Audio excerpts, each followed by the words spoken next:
कि एक कानून ये बनाया जाए कि किसी के मज़हब के लीडर को, किसी देवी देवता को, किसी बड़े जैसे डॉक्टर भीमराव अंबेडकर हो गए, छत्रपति शिवाजी महाराज हो गए, मौलाना अबुल कलाम आज़ाद साहब हो गए, या रसूलुल्लाह हो गए, कुरान शरीफ हो गया, वेद हो गया, बाइबल हो गया, किसी के ख़िलाफ़ भी अगर कोई एक लफ्ज़ बोलता है ना तो उसको 5 साल की कम से कम जेल होना चाहिए।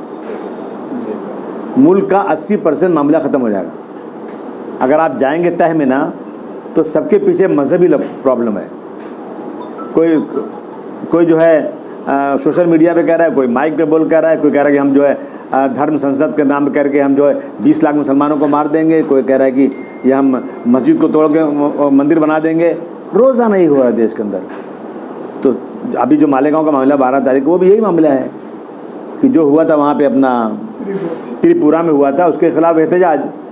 भाई जब शिवाजी महाराज की माँ के नाम जेम्स लेन ने एक नावल लिखा, जो नावल पूना की एक लाइब्रेरी में आई, तो लोगों को मालूम पड़ा तो लोगों ने लाइब्रेरी जला दिया।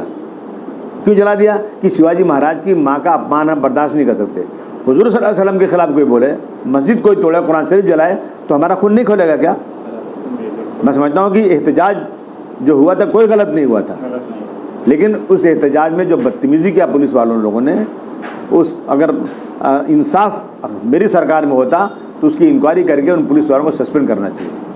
हमने कहा कि एक ही जुर्म 4-5 पुलिस स्टेशन में हो, ये तो बिल्कुल गलत बात है। और 307 उसको बोलते हैं अटेम्प्ट टू मर्डर। अगर आदमी के कमर के ऊपर चोट लगी है, आदमी को लगता है कि उससे मर सकता है आदमी, तो उसको 307 लगती है। यहाँ तो ऐसा मुसलमानों के इतना आसान चारा समझ लिया है कि जिसको चाहे लगा दिया 307। मैं इसकी पूरी की पूरी सरकार की निंदा करता हूँ और मांग करता हूँ बार बार कि 12 नवंबर के लोगों को तुरंत छोड़ना चाहिए और इंसाफ इनको मिलना चाहिए।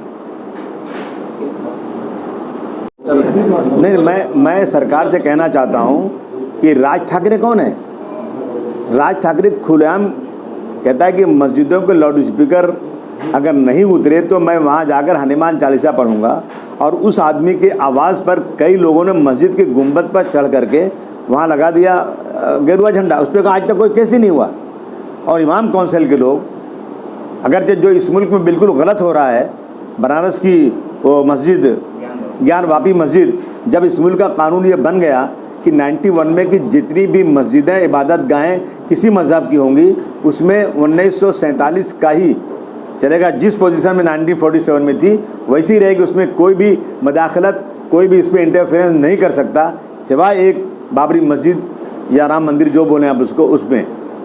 तो फिर अगर उसमें मदाखलत हो रही तो मैं समझता हूँ कि इस देश के संविधान को बचाने के लिए अगर इमाम कौंसिल लोग निकलते हैं या मुसलमान निकलता है तो उनको तो अप्रिशिएट करना चाहिए। वो तो डॉक्टर भीमराव अंबेडकर के कानून को बचाने की बात कर रहे हैं, लेकिन उन पर केसेस हुआ, उन पर 353 लगा। मैं अपने होम मिनिस्टर साहब से कहना चाहता हूँ कि लोगों ने बीजेपी को हटाया, आपको इसलिए बिठाया कि आप इंसाफ करेंगे।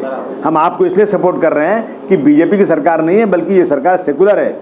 और इस सेकुलर सरकार में अगर इमामों के साथ ये होगा तो मैं समझता हूँ बहुत बड़ी नाइंसाफ़ी हो रही है। मेरी आवाज़ होम मिनिस्टर साहब, मेरी आवाज़ माननीय उद्धव ठाकरे साहब, मेरी आवाज़ अजीत पवार साहब का जाना चाहिए कि इंसाफ ख़त्म हो रहा है, आप इंसाफ कीजिए। और उन लोगों जिन पे मुकदमे हुए हैं 353 के हैं, ये सब विड्रॉ होना चाहिए और पुलिस को माफ़ी मांगना चाहिए।